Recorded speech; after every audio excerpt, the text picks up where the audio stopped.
Welcome to today's session, which was developed by MedIQ and supported by an educational grant from Johnson & Johnson. I'm Jamie Simowitz, your moderator. Today, we'll be discussing unmet needs in the treatment of recurrent and metastatic head and neck squamous cell carcinoma, with exciting updates on novel investigational therapies presented recently at the Multidisciplinary Head and Neck Cancer Symposium. A few housekeeping notes before we begin. If you would like to ask a question, log into your X account and look for the microphone option on your screen. To speak, click or tap on that microphone. I'll accept the request, and then you'll be able to join the conversation and start talking. When you have finished talking, please mute yourself to avoid background noise. If you are joining today's conversation without an X account, this microphone option won't be available, but you will still be able to listen to the conversation.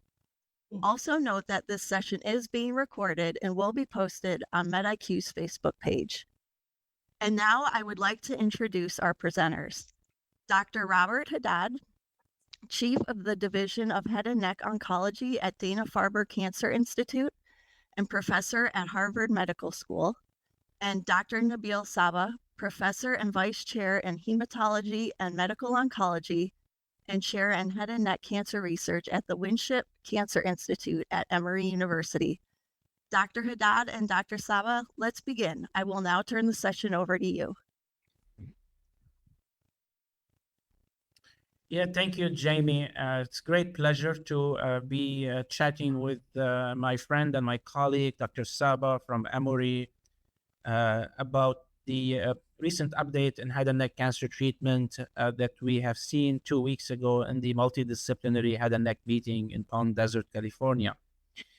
And really, Dr. Saba and I have selected few abstracts we would like to highlight with you today that we both felt were impactful abstracts that potentially would also impact how we manage head and neck cancer in the near future.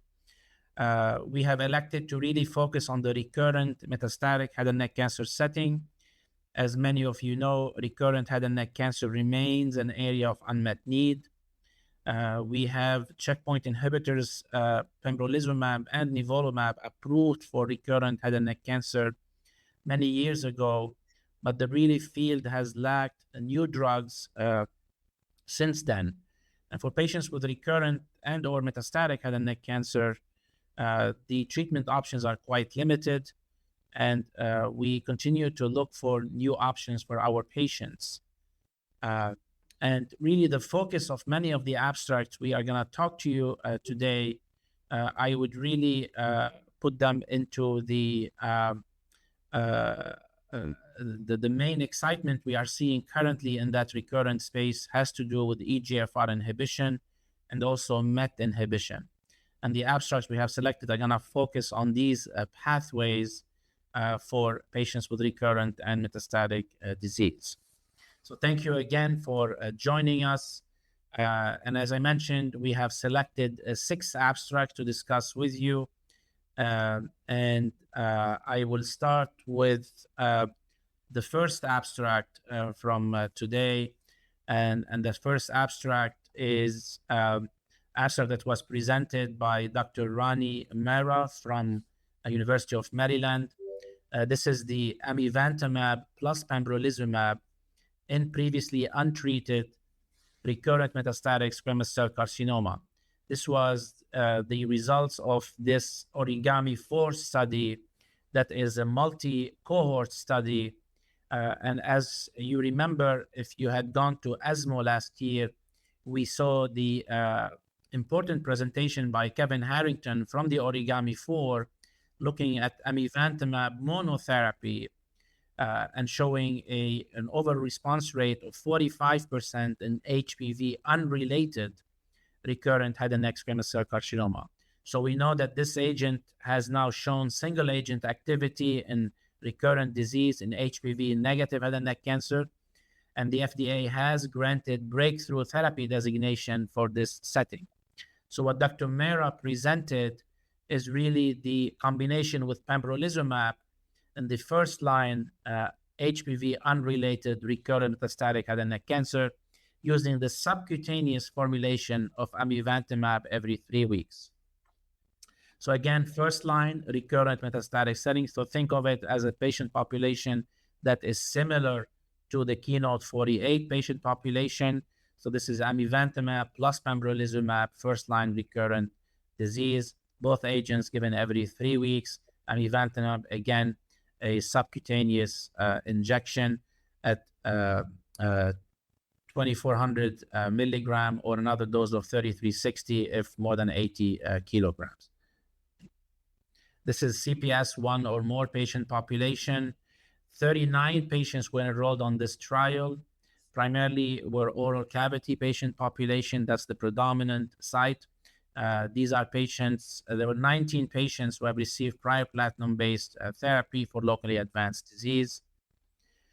The response rate reported by Dr. Mehra at the multi-D meeting was a confirmed response rate of 56%, with a 10% complete response, 46% partial response, and a stable disease rate of 28%, giving us a clinical benefit rate of 74%, really a high clinical benefit rate, a good number of complete responders.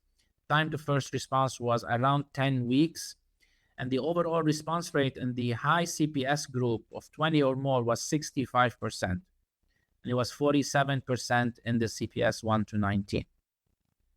So really important data, combination data with pembrolizumab with this presentation.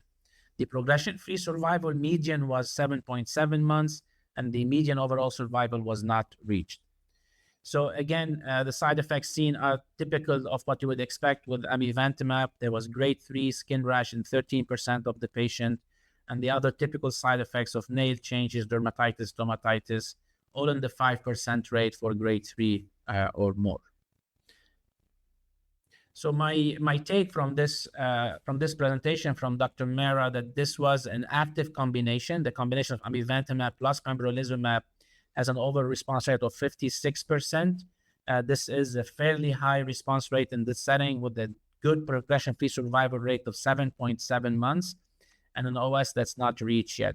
And as many of you know, the efficacy of this agent is now being tested in a formal phase 3 study known as the Origami-5 study that has already launched in the United States and globally. This is targeting patients with previously untreated, HPV-unrelated, recurrent metastatic head and neck cancer, and adding chemotherapy to the platform, examining subcutaneous AMI plus pembro plus carbo against the standard of care from the KEYNOTE-48, which is 5-FU, pembro, and platinum. So that is the first abstract I wanted to share with you today. And I'm gonna ask my friend and colleague, Dr. Saba, to walk us through a second impactful abstract that was presented at the multi-D meeting, looking at another EGFR inhibitor, ficerafusp plus pembrolizumab in the first-line setting. Dr. Saba, the floor is yours. Thank you, Dr. Haddad. It's really a pleasure to have this discussion with Dr. Haddad, friend and colleague for many years. And it is, as Dr. Haddad mentioned, a very exciting time in head and neck cancer. We have never seen this amount of novel agents in the recurrent metastatic setting, and hopefully these will end up changing the standard of care. As Dr. Haddad mentioned, the standard has not really changed now since 2019 with the publication of the KEYNOTE-048 study. We're talking here first-line recurrent metastatic disease. And as Dr. Haddad mentioned, the field is really moving into the EGFR inhibition, mostly in patients with HPV-negative disease. There are some of these trials that are encompassing both HPV-positive and negative disease. A number of them, though, have finally been restricted to one or the other disease. In other words, the trial that Dr. Haddad just mentioned, including the Origami-5, is really focused on EGFR MET inhibition and is focused on HPV-negative disease. The trial I'm going to discuss, which is the ficerafusp alfa, in combination with pembro, is an agent that is also focused on HPV-negative disease. And both of these agents, whether amivantamab or fisirafusp alfa, target EGFR and try to improve on the overcoming of EGFR resistance. Fisirafusp alfa, for example, is an EGFR targeting monoclonal antibody. That's the backbone, but it also has a TGF beta neutralizing trap domain that allows it to actually overcome, we think, EGFR blockade.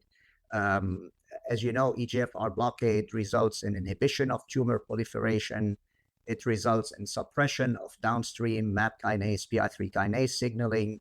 But when you add a TGF beta neutralizing antibody, like what is fisirafusp alfa is doing, there is also modification of the tumor microenvironment, as TGF beta has been linked clearly to increased cytotoxic T cell activity and reduced regulatory T cell signaling, in addition to reversal of immune exclusion.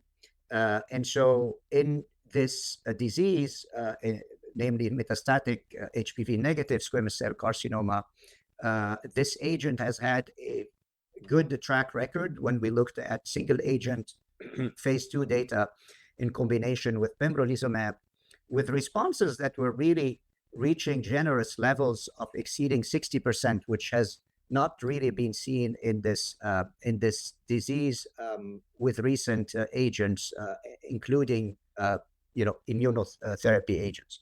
And so the trial that was presented at the Multidisciplinary meeting is an attempt. There were two presentations. The first presentation was an attempt to look at a more patient-friendly schedule of fisirafusp alfa, because it is an intravenous infusion that is currently being given on a weekly basis in the global study, which is the Fortify trial, which is the abstract that we will tackle next. But this presentation is trying to see whether a different dose and schedule, which is fisirafusp alfa 2,000 milligrams intravenously every 2 weeks, and pembrolizumab, in this case 400 milligrams every 6 weeks, would lead to any safety changes or any alarming signals, for example, in the clinical outcome for these patients. This was a small study, multi-center study. It had 30 patients that were treated at the schedule. Nothing really remarkable about the patient's age or gender. Most of these patients were male, and the median age was 63. The primary tumor site, as you would expect in an HPV negative disease, were primarily oral cavity and some larynx patients, some hypopharynx, and 20% had oropharynx cancers. And most patients had local regional recurrence without distant metastases. The most frequently observed adverse events was essentially acute dermatitis or acneiform dermatitis, and that was in the majority of patients, which is what you would expect when you use these agents. But overall, the side effect profile was not different from what has been reported already with this agent. There was an overall response rate of 41%, 11 out of 27 patients, and a complete response rate was 26%, which was in 7 out of these 27 patients, for a total disease control rate of 85%. So what we could say from this presentation is that the alteration of the schedule of fisirafusp alfa with pembro to an every 2-week schedule seems to maintain the responses and seems to be fairly well tolerated. So all of this is also to introduce you to Fortify HN01. This is also a definitive trial in the recurrent metastatic setting that basically is also focused on HPV negative disease. In other words, if you have HPV positive head and neck squamous cell carcinoma, you're excluded from participation on this trial.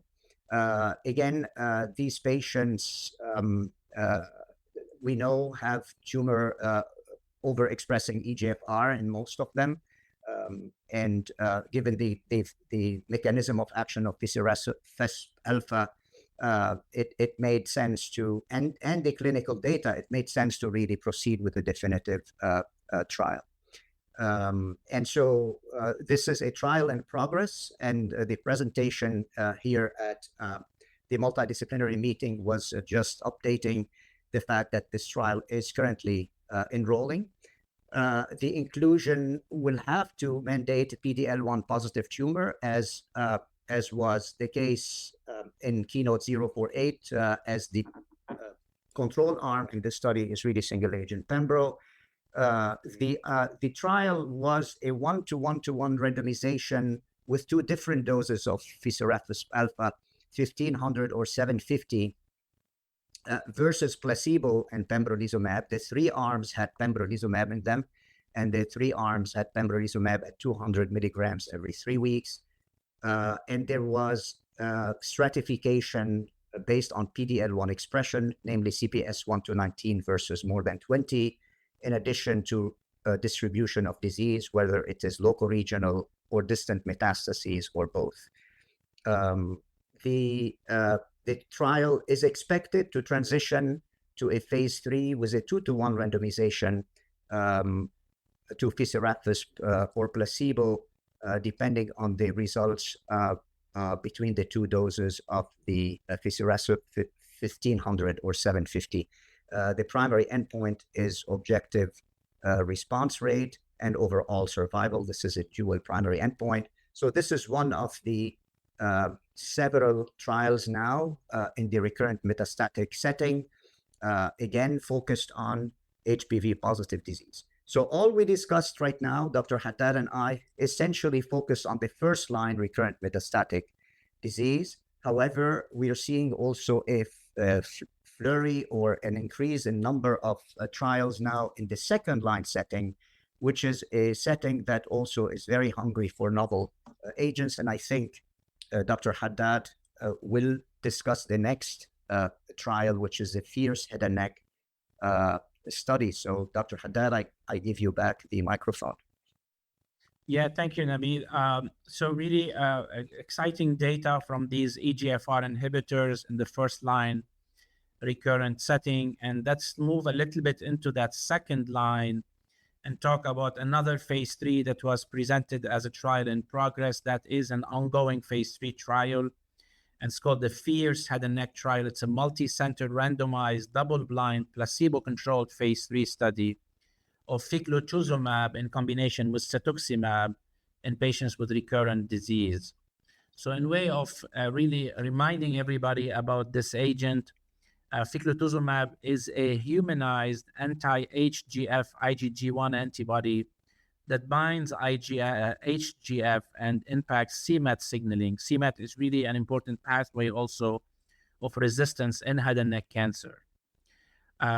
This pathway is frequently upregulated and functional in head and neck cancer patients.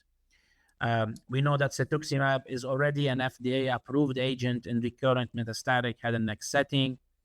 The early data that was presented by Dr. Bauman and published now in JCO many years ago for the combination of ficlatuzumab plus cetuximab was quite promising and was the basis to launch this phase 3 trial. As a reminder, that initial phase 2 study of the combination of ficlatuzumab with cetuximab was shown to be more effective than ficlatuzumab alone or cetuximab alone in that HPV unrelated head and neck cancer patient population. The overall response rate for the combination was 38%, which is really a high number when you think of patients who have refractory head and neck cancer patients. So this phase 3 study, the fierce phase 3 study, is randomizing patients 1:1:1 to one of two doses of ficlatuzumab, 10 milligram or 20 milligram with cetuximab, and comparing it to a standard of care placebo plus cetuximab in patients with recurrent head and neck cancer of any site, oropharynx, oral cavity, hypopharynx, or larynx. These patients are required to have HPV negative or P16 negative head and neck cancer. They must have progressed on prior therapy with PD-1, PD-L1 therapy, and platinum-based chemotherapy. So unlike the other studies we shared with you earlier, which were first-line recurrent, this study is second/third-line recurrent. The study is ongoing, has a primary endpoint of overall survival. with key secondary endpoint of progression-free survival and overall response rate. The target enrollment for this trial is going to be around 500 patients and is currently ongoing as a global phase 3 trial. So here, this is a study that's looking at a different pathway, now EGFR and MET, and a global randomized registration phase 3 trial in this setting. So we await the results of this study, and I'm going to move for the sake of time to the next study that Dr. Saba is going to share with us next. Nabil, the floor is yours. Thank you, Robert. So we've discussed so far all the studies we discussed focus on HPV negative disease, where you may ask, what about HPV positive disease? If you recall, the Keynote 048 included both HPV positive and negative disease.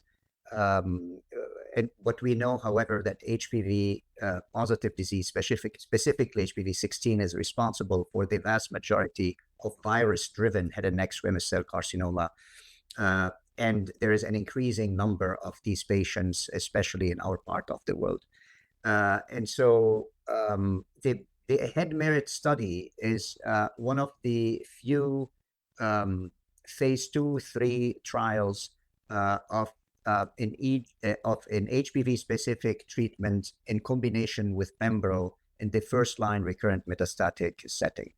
BNT113 is a uridine-based messenger RNA immunotherapy. It is designed to induce de novo immune responses against HPV-16, specifically oncoprotein E6, E7, but also boost the pre-existing T-cell immunity. And so this was established in terms of safety and feasibility in prior studies. And we had reported the safety run-in, which is part A of this trial, that was a non-randomized 15-patient study. Those results were reported at ESMO of 2024. Those were 15 patients with unresectable recurrent metastatic PD-L1 positive disease that received BNT113 and pembrolizumab. The combination was well tolerated. We also showed at that time that BNT was immunogenic. In other words, it increased there was an increase in pro-inflammatory cytokines and chemokines when this drug was administered. There was also de novo T-cell responses against E6 and E7. And so what this trial, that was a trial in progress, tackled at the multi-D meeting, is essentially describing the now pivotal phase 2-3 trial in the first-line recurrent metastatic disease of BNT plus pembro versus pembro. The trial total number of patients is expected to be 332, randomized 1-to-1 to receive BNT113 and pembro versus pembro alone. There will be stratification, or there is ongoing stratification by PD-L1 status.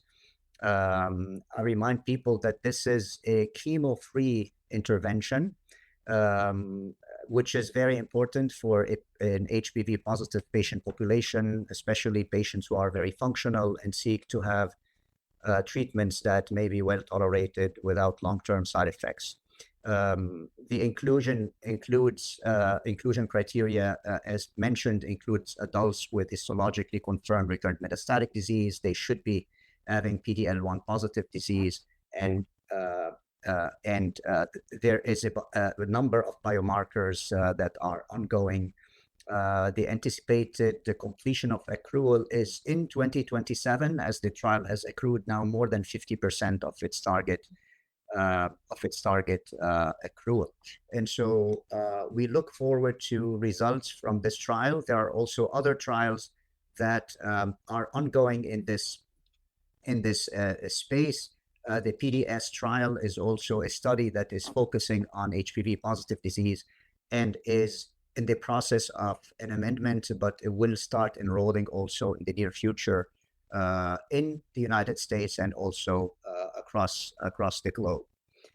And finally, I think on our list for today, I'm going to discuss with you the phase 1 dose escalation of the NBTXR3 with SBRT in combination with nivolumab or pembrolizumab for treatment of PD-1 naive or resistant recurrent metastatic disease. Now, this is a very novel approach in head and neck cancer. As you know, radiotherapy is a central component still of the treatment of head and neck squamous cell cancers.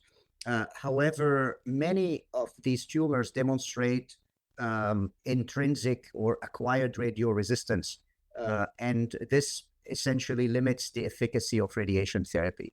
And so to improve the local tumor control while minimizing toxicity to surrounding tissues, some of the novel strategies like NBTXR3 are intended to achieve this goal. So this is a first-in-class nanoparticle radio enhancer designed to increase radiation energy within the tumor cells without necessarily increasing radiation dose to normal tissues.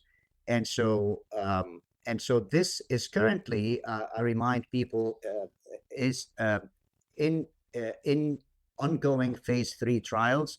The NanoRay study is a trial randomizing patients who are ineligible to receive cisplatin to receive the investigational agent with radiation in comparison to radiation only. And so we look forward to this trial completing and accruing in this patient population, because this is also an unmet need when you have locally advanced disease and a patient population that is ineligible to receive cisplatin, which is our standard of care. So what was reported at the Multi-D meeting is a combination of this agent together with SBRT radiation in patients who have refractory disease. And so those are patients who really are heavily pretreated. They failed immunotherapy, and they failed, most of them, cisplatin-based chemotherapy. And so they either have locally advanced disease, or some of them also may have had metastatic disease. But the key is that they needed to have accessible tumor for intratumoral injection, which was combined with radiation therapy in this instance. And so there were 103 patients that were treated. 45 were immunotherapy naive, and 58 were immunotherapy exposed already. The median age was 64 years, and half of them had an ECOG-1. About half of them also had primary oropharyngeal cancer, and 33% were P16 positive. And it was shown that the NBTXR3 injection was feasible with an acceptable safety profile. About 15.5% of patients experienced grade 3 or higher treatment-related emergent adverse events. And those basically were related to some injection-related adverse events. One patient had a grade 5 pneumonitis after receiving radiation to the neck while receiving the investigational agent and while receiving immune checkpoint inhibition. So that was believed to be related likely to the immune checkpoint inhibitor. And so this trial essentially established feasibility of this approach in a previously pre-treated patient population. Remember, the 312 trial is in a previously untreated patient population. And the objective response rate overall was 36.6%, with a disease control rate of 63%. Of course, this is a relatively small trial which is basically a single arm study. This is no randomization here, so no firm conclusions could be drawn in terms of the superiority of this approach to other accepted standard approaches, namely systemic approaches. However, the data is encouraging in terms of tolerability, and the data certainly opens the door to investigate this further in head and neck cancer and possibly other tumors as well. And so what we can conclude from this is that when we combine this novel agent with SBRT and an anti-PD-1, This is usually well tolerated and feasible, and the data compares favorably with historic controls. So I know we are at the half of the hour, but I think those are agents and those are approaches that we just discussed, myself and Dr. Haddad, that are very promising in head and neck cancer. And we really look for a brighter future to our patients, especially our patients who have recurrent incurable disease, whether they have HPV positive disease or HPV negative disease, which remains to be a very challenging disease to treat at every level. So I'm going to return it back to you, Robert, since I think we're Thank you. at the end of the Yeah, meeting. thank you, Nabil. So I hope that really this was helpful to the audience. In the past 30 minutes, we shared with you some recent exciting data from amivantamab, from the Bicara agent. We showed you some ongoing phase 3 trial in the second, third line with ficlatuzumab. And we also showed you interesting data in the HPV positive space and also with NBTRX, which is an exciting radiosensitizer or radio enhancer. So I hope this was helpful to the audience. Thank you. And I'm going to have Jamie close out the meeting. Yep. Thank you, Dr. Haddad and Dr. Sawa, for participating in today's discussion and sharing your insights on these investigational therapies with us. And thank you to everyone for joining. Thank you.